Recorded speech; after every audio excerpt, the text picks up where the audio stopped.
بسم اللہ وصلاۃ وسلام علی رسول اللہ۔ محترم ناظرین کرام، السلام علیکم ورحمۃ اللہ وبرکاتہ۔ میں آپ کا میزبان عبدالوہاب آپ کو اسلام چینل اردو پہ خوش آمدید کرتا ہوں۔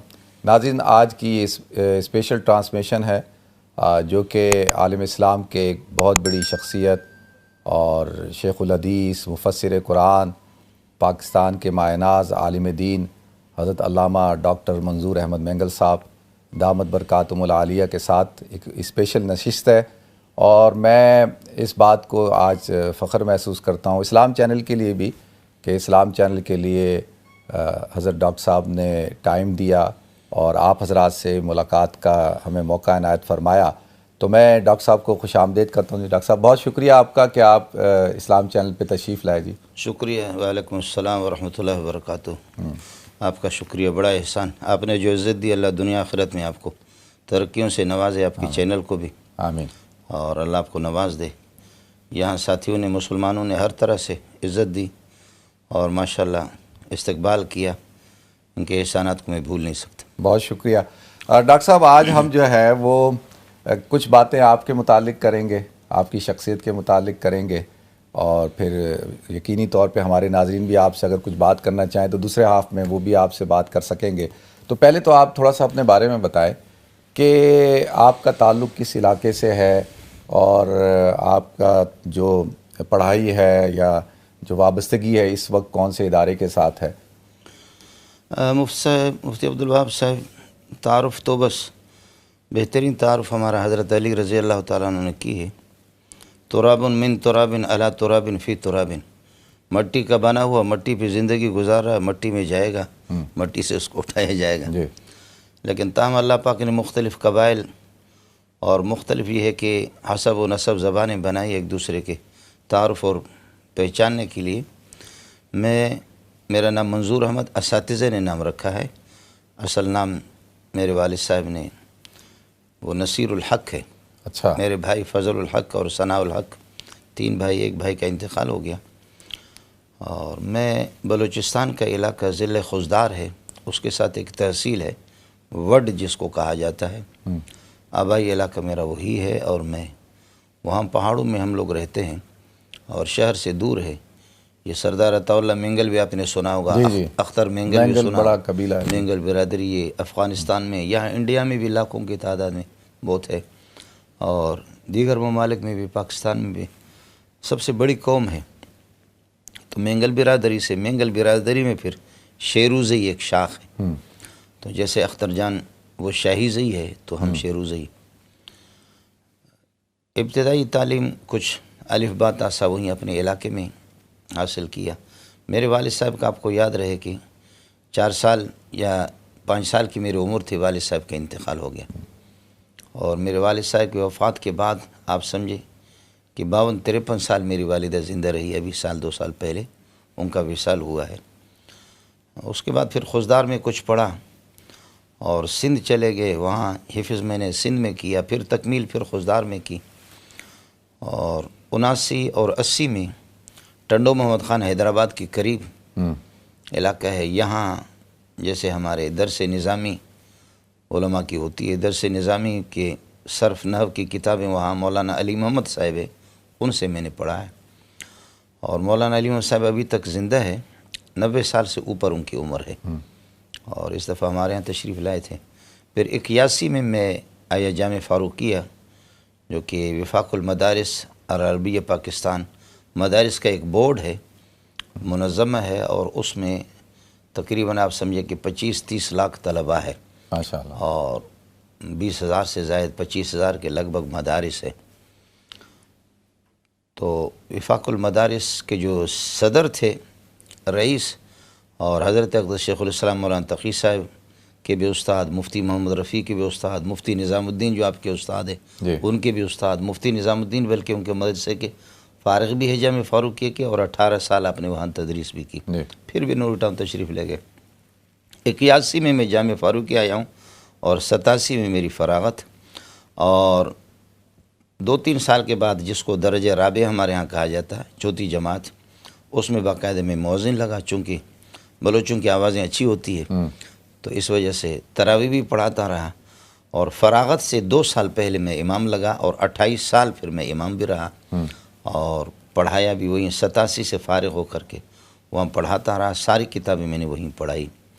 پھر حضرت اقدس یہ کہ زندہ تھے کہ 1-2 سال آپ کی وصال سے پہلے میں الگ ہو گیا اور اپنا ادارہ بنایا. تو اب تقریباً وہ کراچی سے باہر ہے, جامعہ صدیقیہ کے نام سے 2000 طلبہ ہے اور اس کی صرف جو مرکز میں 2000 تک ہے, اس کی شاخیں ان کا مسئلہ الگ ہے. یہ بھی ریسنٹلی آپ نے بنایا؟ جی یہ بنا ماشاءاللہ. 2000 طلبہ 2000 تک طلبہ ہے اور شاید پاکستان کے کسی بڑے ادارے میں بھی اتنے طلبہ نہ ہو. اور فارغ ہونے والے پچھلے سال جو فارغ ہو چکے وہ 450 اور ابھی یہ کہ بدھ سے اور جمعرات سے پڑھائی شروع ہوگی. اس دفعہ جو ہمارے ہاں فارغ ہوں گے وہ 500 سے زائد ہے الحمدللہ. اور پھر ترجمہ قرآن میں پڑھاتا ہوں. مدارس کی چھٹیاں ہوتی ہے 3 مہینے کی. 1 مہینے پنجاب, سندھ اور خیبر پختون, بلوچستان, چاروں مدارس میں ختم بخاریاں, ختم مشکات, اس قسم کے پروگراموں میں شرکت رہتی ہے. اور اس کے بعد پھر یہ کہ 2 مہینہ اس میں ترجمہ پڑھاتا ہوں. جہاں 16-17 طلبہ سے سلسلہ شروع کیا تھا, اس دفعہ 1500 سے بھی زائد تھے. الحمدللہ. جی اس میں علماء ہوتے ہیں. گرامر صرف ترجمہ قرآن نہیں ہوتا, گرامر بھی ان کو پڑھایا جاتا ہے. قرآن کی گرامر؟ جی وہ صرف نحو کی یا قرآن کی؟ صرف نحو, اصول تفسیر بھی ہے, اس میں نحو بھی ہے. تو یہ ساری چیزیں. یہ آپ کے جو دورہ حدیث کے جو اساتذہ ہیں ان میں آپ کون سی کتاب پڑھاتے ہیں؟ یعنی اور بھی اساتذہ آپ کے علاوہ یا آپ ہی؟ مفتی عبدالوہاب صاحب اس قصے کو میرے خیال میں چھوڑ دیں, اور اگر بیان کریں گے تو آپ کو باور بھی نہیں آئے گا. دورہ حدیث تقریباً کسی مدرسے میں 14 اساتذہ, کسی میں 15 پڑھاتے. اب سلسلہ یہی شروع ہوا. لیکن میرے پاس وہ وسائل بھی نہیں تھے, میں اکیلا بھی تھا.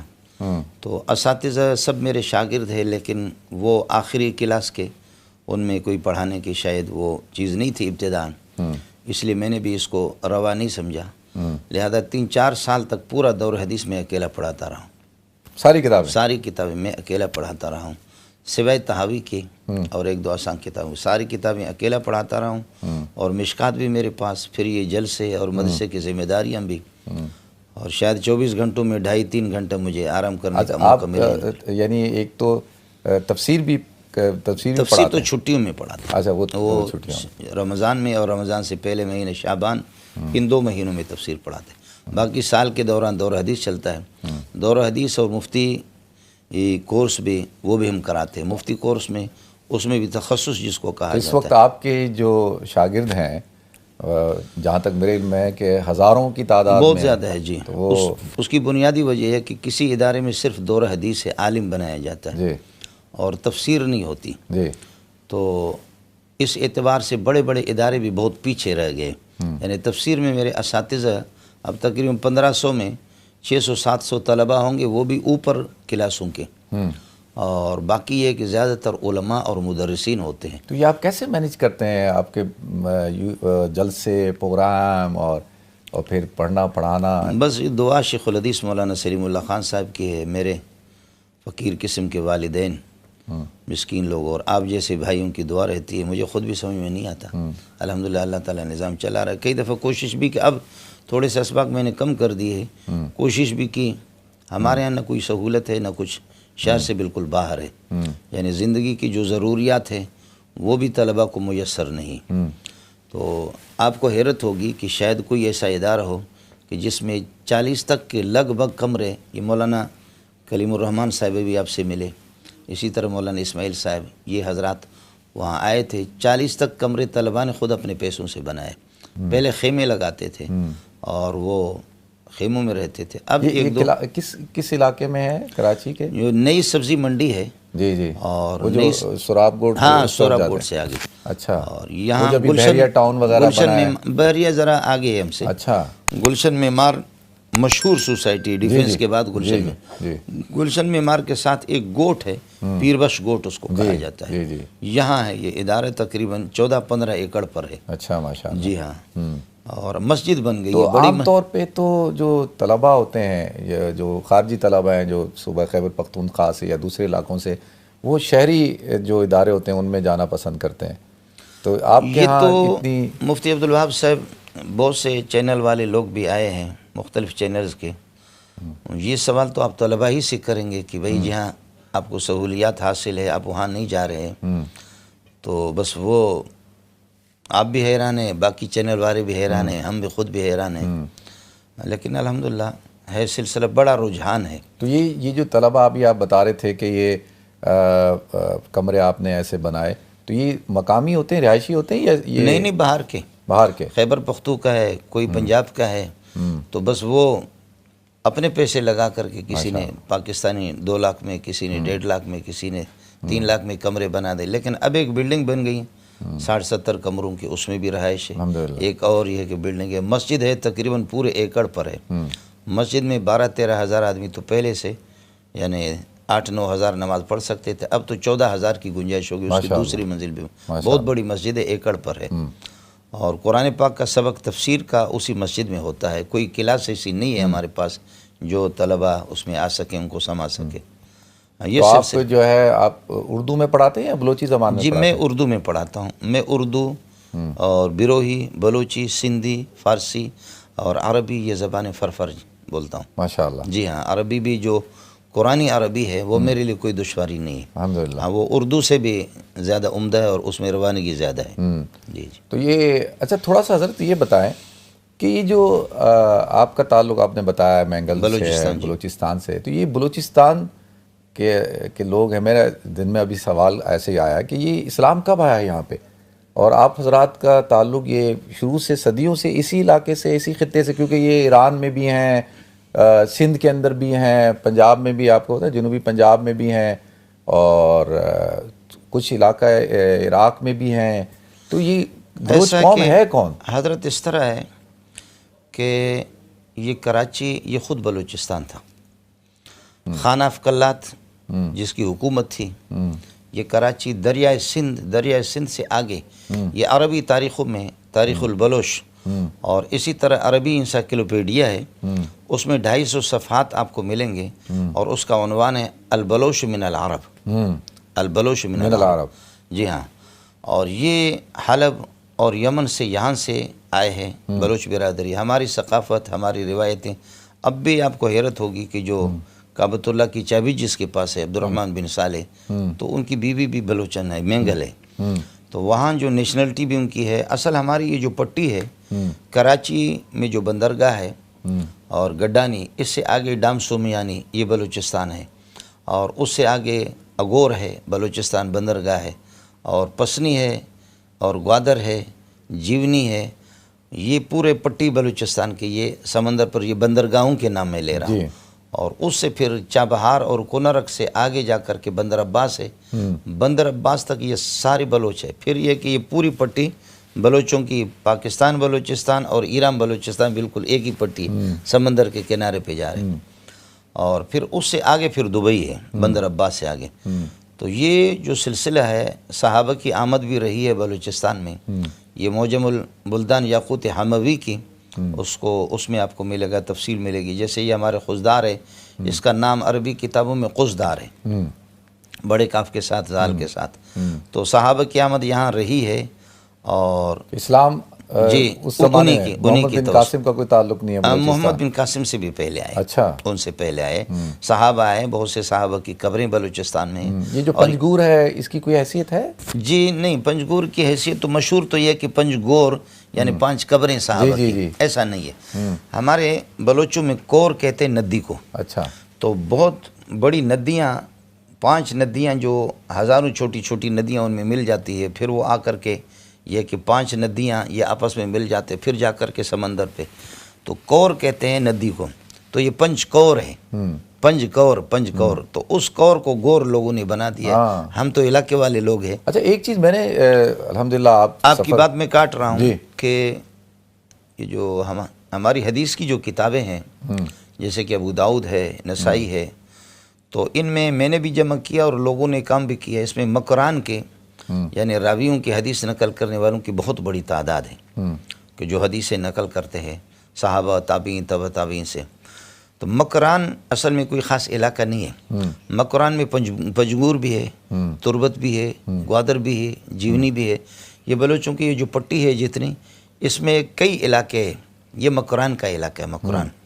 قرآن اس کو کہا جاتا ہے. اس میں راویوں کی بڑی تعداد ہے. اور پھر صحابہ کی آمد یہاں رہی ہے, کفر بھی یہاں تھا, اور یہ ہے کہ جہالت یہاں بہت رہی ہے. اور بلکہ عربی تاریخوں میں یہ شاید ہمارے حضرات بلوچ محسوس نہ فرمائیں, عربی تاریخوں میں یہ بھی لکھا ہو کہ یہ عربوں کا قبیلہ ہے, یہ لس ہے اصل میں, بلس. لس اصل میں ڈاکو اور رازن کو کہتے ہیں. تو ڈاکو اور رازن ان میں تھی. صحابہ سے ان کی لڑائی بھی رہی ہے, اور موجم البلدان جو عربی کے یاقوت حموی کی ہے اس میں پوری تفصیلات ہے کہ صحابہ نے ان سے یہ کہ جنگ لڑی ہے. پھر ظاہر ہے کہ صحابہ کا مقابلہ یہ کیا کریں, لیکن صحابہ کے الفاظ یہ ہے کہ بہت سخت قسم کے لوگ ہیں, جنگجو قسم کے لوگ ہیں. اللہ نے ان کی آمد کے ذریعے سے پھر اللہ نے اسلام پھیلا دی. اور جیسے ہماری اس پٹی میں لسبیلا کا علاقہ ہے, تو لسبیلا کراچی سے بالکل قریب ہے لسبیلا. تو ایک جیسے کہ روایت یہ ہے کہ صحابہ یہاں آئے اور بھوس والی زمین ہے, ٹیلے ہے سمندر کے کنارے پر, ان کو راستہ نہیں ملا, تو انہوں نے کہا کہ لا سبیل لا سبیل, اس طرف راستہ نہیں ہے. تو اس لا سبیل کو ہمارے بلوچوں نے لسبیلا بنا دی. اچھا, جی جی, یہ اس طریقے پر ہوا. تو یہ جو سیستان کا جو تعلق اس کا جی, سجستان اور سیستان یہ تو ادھر پوری پٹی ایران سے, لیکن اس کا بھی بلوچستان سے تعلق ہے. جی ہاں, سیستان خود ہی بلوچستان کو کہتے ہیں. اچھا, ہم بلوچ لوگ سیستان کہتے ہیں اس کو. اچھا, جی ہاں, بلوچستان. تو آپ کا پھر اس طرف یہ جو ایران والی سائٹ ہے ادھر بلوچ علاقوں میں جانا ہوا؟ بہت آمد رفتے میری. اور چونکہ وہ ہماری برادری ہے, دبئی, قطر, مسقط, سعودیہ اور مدینہ, یہ جہاں جہاں بھی بلوچ برادری سب سے میرا رابطہ. اچھا, ایک چیز جو میں نے نوٹ کی حضرت کہ اب میں ٹریول کر رہا ہوں, آپ بھی کرتے ہیں, میں بھی, تو بلوچ اتنے پاکستان سے باہر یعنی یورپ میں, امریکہ میں جس تعداد میں پنجاب کے لوگ, خیبر پختونخوا کے نکلے, بلوچ لوگوں نے زیادہ مائیگریشن نہیں کی, وہ نہیں نکلے اپنے علاقوں سے. ایک تو یہ مسئلہ ہے, دوسرا یہ کہ ہر قوم کا ایک رجحان ہے. مثلا کشمیر کے لوگ یہاں آ گئے, یا گجرات کے لوگ آ گئے, انہوں نے اپنے لوگ بلائے. بلوچوں کی توجہ زیادہ بلاد عرب میں رہی. اچھا, اور ان کو پہچانا نہیں جاتا, وہ سب سے بڑھ کر کے اتنی بڑی قطر کے اندر نہیں, قطر میں تو فوج, آدھی فوج ہی بلوچ ہے. مسقط کی فوج ہے, دبئی میں بھی ہے, اور اسی طرح بحرین میں, عمان میں, سعودیہ میں بلوچ ہے. اور خود ان کے چونکہ عربوں کے ساتھ ثقافت ان کی ملتی رہتی ہے, تو ان کی شادیاں اور یہ کہ تعلقات بود و باش, تو زیادہ ان کی توجہ بلوچوں کی بلاد عرب کی طرف رہی. عرب میں سب سے زیادہ یہ ہے.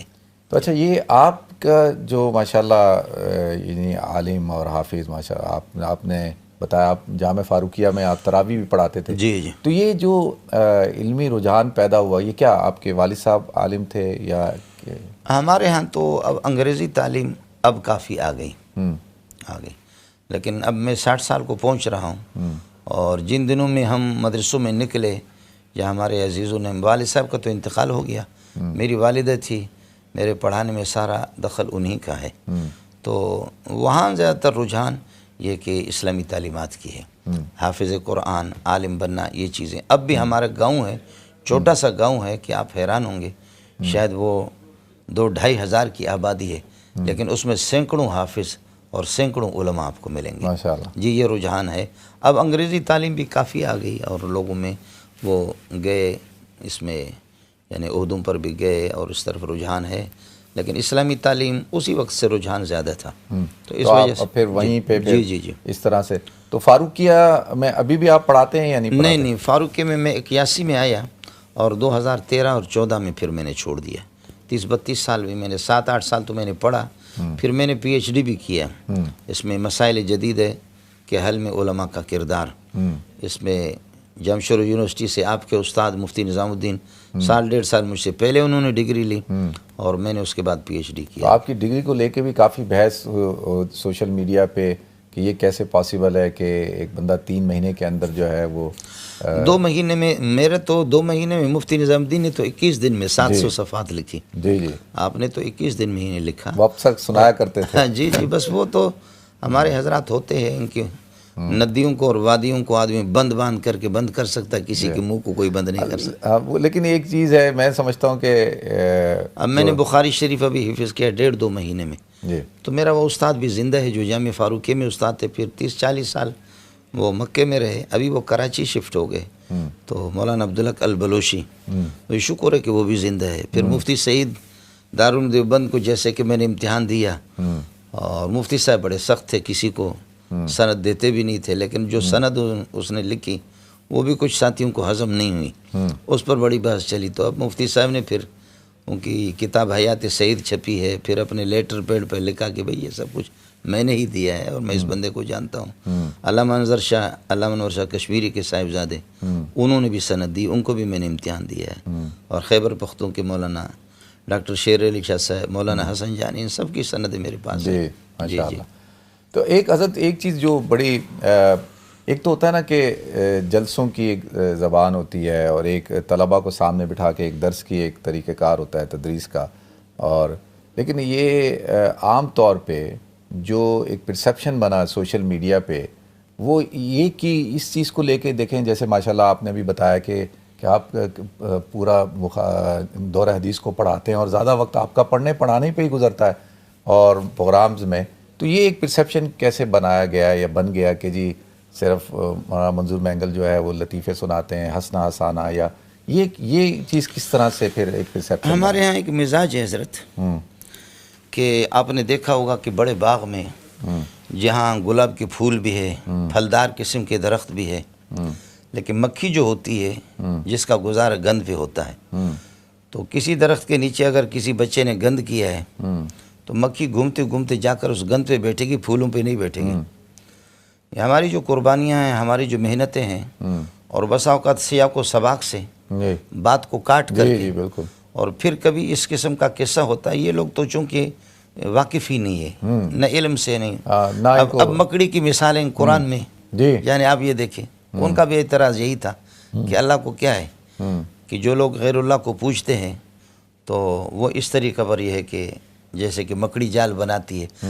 اب اس میں تشبیہات کیا ہے، استعارات کیا ہے، بلاغت اس میں کیا ہے؟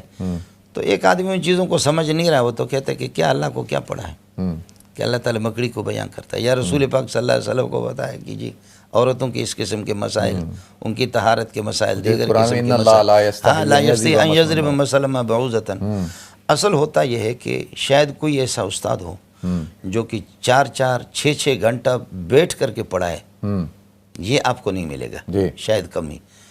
تو اب طلباء کے لیے ایک بات سمجھانے کے لیے، ایک بات ان کو سمجھانے کے لیے اگر کوئی مثال پیش بھی کیا ہے، میں اگر اس پہ شروع ہو جاؤں کہ اس قسم کی کتنی مثالیں ہیں، یعنی آپ یہ دیکھیں نا کہ کسی کو وہ قرآن کہتے لا تطیع کل حلاف مہین، قسم اٹھانے والا ذلیل، اور یہ کہ تانے دینے والا، اور مشائن بنمیم، چغل خوری کرنے والے، مناع للخیر، بخیل، مال کو روکنے والے، معتدین، حد سے تجاوز کرنے والے، عصیم، پرلے درجے کا گناہگار، اتل تند خو، بعد ذالک زنیم، ان سب کے بعد بد نسل، بد نسب، اپنے باپ کا بھی نہیں، بعض اس کا ترجمہ یہ کرتے ہیں۔ تو اگر کسی کے گند ہے تو اس گند کو میں خوشبو تو نہیں کہہ سکتا، جی بالکل، یہ ہے کہ گول مول نہیں کرتا، گول مول نہیں کرتا۔ ابھی آپ کی بات میں کاٹ رہا ہوں، کسی مولوی نے کہا کہ آپ اس طرح سناتے ہیں، یہ کرتے ہیں، تو میں نے اسے کہا کہ سورج کو کوئی اپنے سرین کے نیچے چھپا نہیں سکتا، جو بات حق ہوتی ہے وہ میں سنا۔ اب مسئلہ میں نے بیان کر دیا کہ جی فلسطین میں پیسے دینا مسلمانوں کا، مجاہدین کو دے دینا، 1 روپے کے 700 روپے کا ثواب ملے گا، اور مدرسوں میں مولویوں میں ان کو رشتہ داروں کو دیں گے تو 1 روپے کے 10 کا ثواب ملے گا۔ اس پر ایک ہنگامہ ہو گیا کہ آپ ہمارے چندے پہ لات مار رہے ہیں، تو مسئلہ تو شرعی ہی ہے نا۔ جی تو یہ میں تو وہی بیان کروں گا، تو اس وجہ سے گول مول کرنے کا طریقہ مجھے نہیں آتا۔ پھر دوسرا انداز بھی ہوتا ہے نا حضرت، وہ ایک دیکھیں آپ کا انداز ہے، اور ایک انسان کا اگر پس منظر ہوتا ہے نا، خیبر پختونخوا سے کسی کا پس منظر ہو، بلوچ ہو، تو اس کا ایک انداز ہوگا بات کرنے کا، اپنا انداز، تو لوگ جو ہے وہ اس کو بھی یعنی سوشل میڈیا پہ سمجھنے کی کوشش کرتے ہیں۔ شاید پاکستان میں کوئی ایسا عالم نہیں ہوگا جس سے عوام کا اتنا تعلق ہو، اور پاکستانی آپ اپنے ملک میں بھی دیکھیں، یہاں بھی میں آیا ہوں جو مسلمانوں نے جو عزت دی ہے، شاید اس طرح کسی عالم کا استقبال نہیں ہوتا۔ تو یہ کروڑوں لوگ ہیں جو مجھ سے وابستہ ہے، وہ یہ گندوں کو نظر نہیں آ رہا ہے سوائے 1-2 بندے کو، ان میں سے وہ کچھ لوگ ہوں گے جو اس طرف جاتے ہیں، صرف 1-2 بندے، لیکن اکثریت جو ہے وہ تو فائدہ اچھال رہے، نہیں، اکثریت جو ہے نا حضرت، دیکھیں میں آپ کو گزارش کروں کہ جب آپ کام کرتے ہیں نا تو اس وقت پھر کچھ لوگ ہوتے ہیں، حاسدین بھی تو ہیں، اور بہت سارے لوگ ہیں پھر وہ کچھ ایسی چیز پک اینڈ چوز کرتے ہیں؟ ایسا نہیں ہے، میں صرف آپ سے عرض کروں گا کہ کوئی دنیا میں آپ کوئی عالم بتا سکتے جس کو کسی نے معاف کیا؟ محمد قاسم نانوتوی کو معاف کیا، اشرف علی تھانوی پر کتنی کتابیں لکھی، ابوالحسن علی ندوی پر اتنی بڑی بڑی کتابیں، ان کی برائیاں تو تھی بھی نہیں، کچھ بھی نہیں، لیکن لوگ بنا کر کے، صحابہ کو کسی نے معاف نہیں کیا، تابعین کو معاف نہیں کیا، ہم کون ہوتے ہیں؟ تو ابھی ہمارا پروگرام کا پہلا حصہ اختتام کو پہنچ رہا ہے ناظرین، انشاءاللہ دوسرے حصے میں آپ حضرات سے بھی گفتگو کریں گے اور تھوڑا سا مولانا سے گفتگو کریں گے انشاءاللہ۔ بہت ہی دلچسپ گفتگو ہو رہی ہے، ملتے ہیں مختصر سے بریک کے بعد۔ السلام علیکم ورحمۃ اللہ وبرکاتہ۔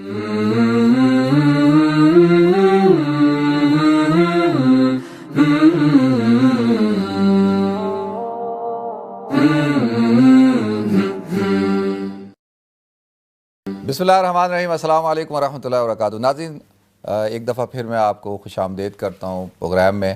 ہمارے ساتھ حضرت مولانا ڈاکٹر منظور احمد مینگل صاحب موجود ہیں۔ آپ کسی تعارف کے محتاج نہیں، ماشاءاللہ سوشل میڈیا، یوٹیوب اور اس کے ذریعے سے تو آپ پوری دنیا کے اندر آپ کا تعارف ہے، اور سب سے زیادہ دیکھی جانے والی ویڈیوز آپ کی ہیں الحمدللہ۔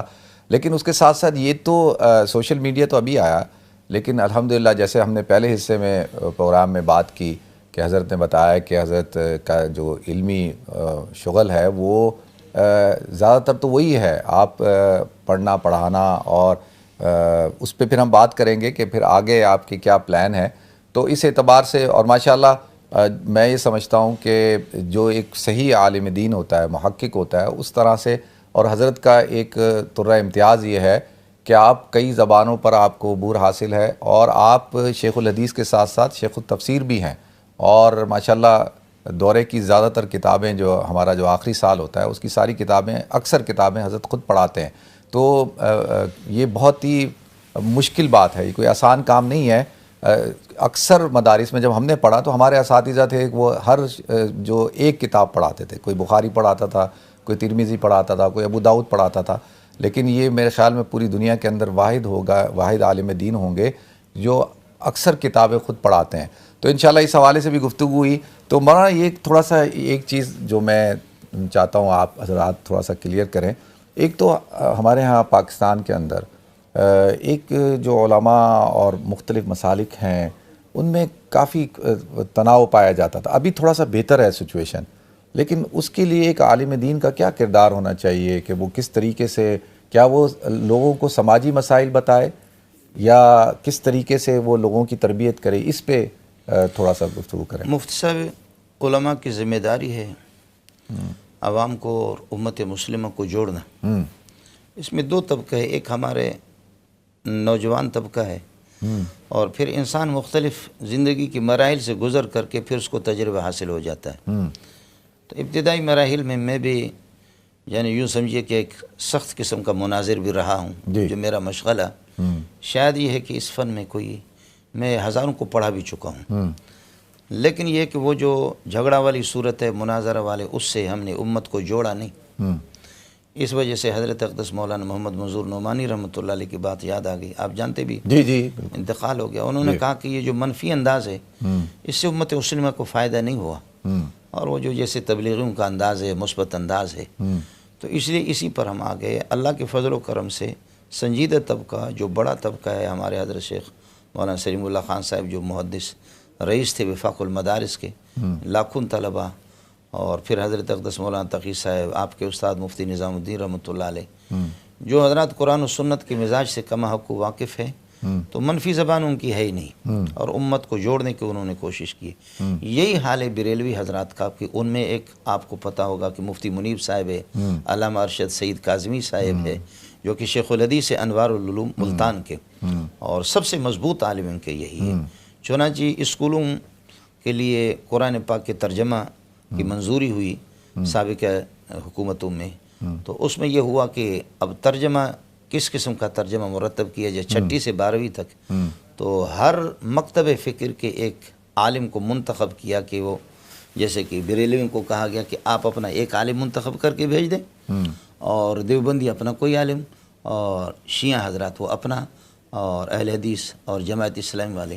تو چیدہ علماء، تو 3 سال تک اس پر جو بحث مباحثہ ہوتا رہا، اور جو ترجمہ مرتب کیا گیا جس میں اصلاح کی گئی، وہ دیوبندیوں کی طرف سے میں جاتا رہا، اور وہ حضرات بھی بڑے ہوشمند قسم کے لوگ، علامہ ارشد سعید کاظمی وہ بھی فاضل آدمی ہے، اور اسی طرح علامہ نجیب صاحب اہل حدیث فاضل آدمی ہے، اور یہ حضرات ہی سلسلہ رہا۔ تو جو حضرات قرآن و سنت کے مزاج سے واقف ہے اور ایک چیز کی تعبیر جانتے بھی ہے، تو ان کی کوشش ہے الحمدللہ افراتفری اور یہ جو تناؤ کی صورت ان کی طرف سے نہیں ہے۔ نوجوان تو نوجوان ہوتے ہیں، آپ مجھے معاف فرمائیں کہ کبھی مال غنیمت آ گیا تو اس میں سارے یہ کہ سب کو مل گیا، لیکن انصار کو کچھ حضرت نے وہ سارے مال بانٹ دیے، تو کچھ نوجوان انصار نے کہا کہ یہ کیا بات ہے، پریشانیوں میں مصیبتوں میں تو ہمیں بلایا جائے، اب اس موقع پر ہمیں نظر انداز کیا گیا۔ تو حضرت اقدس صلی اللہ علیہ وسلم نے جمع کر کے انصار کے چیدہ لوگوں کو فرمایا کہ یا معاشر الانصار ما حدیث بلغنی عنکم، آپ کی بات مجھے پہنچی، شکایت پہنچی کہ آپ کو صدمہ ہو گیا۔ تو انہوں نے کہا کہ یا رسول اللہ، یہ ہمارے کچھ نوجوانوں نے جذبات میں آ کر کے بات کی ہے، ہم تو آپ پہ قربان ہیں۔ پھر حضرت اقدس صلی اللہ علیہ وسلم نے فرمایا کہ میں اگر کسی کو کچھ مال غنیمت دیتا ہوں، یہ اس بات کی دلیل نہیں ہے کہ وہ میرا قریبی مقرب ہے، بلکہ نیا اسلام قبول کیا ہے دیتا ہوں تاکہ وہ اسلام پر جمع رہیں، یا کچھ دیگر حضرات کو دیتا ہوں کہ اسلام سے مانوس ہو جائیں۔ باقی آپ کے حصے میں خود اما ترضون ان یذهب الناس بالمال وانتم تذهبون برسول اللہ، اس پر تم راضی نہ ہو لوگ مال لے جائیں، میں محمد خود تمہارا مجھے اٹھا کر کے۔ تو یہ بخاری میں موجود ہے۔ تو جو سنجیدہ طبقہ ہے ہمارے علماء کا، وہ الحمدللہ یعنی جن کا تجربہ بھی ہے، ابتدائی جذباتی نوجوان، یہ جو آگ کی صورت ہے یہ انہی حضرات کی طرف سے ہے، اور وہ میں نے عرض کیا کہ ان مراحل سے میں خود بھی گزرا ہوں، ان مظاہر سے خود بھی گزرا ہوں۔ منفی انداز سے کوئی فائدہ نہیں ہوتا، مثبت انداز پہ امت کی بھلائی ہے، الحمدللہ ایک کوشش ہے، لیکن آپ کو پتہ ہے کہ جہاں خیر ہو وہاں شر بھی ہوتا ہے۔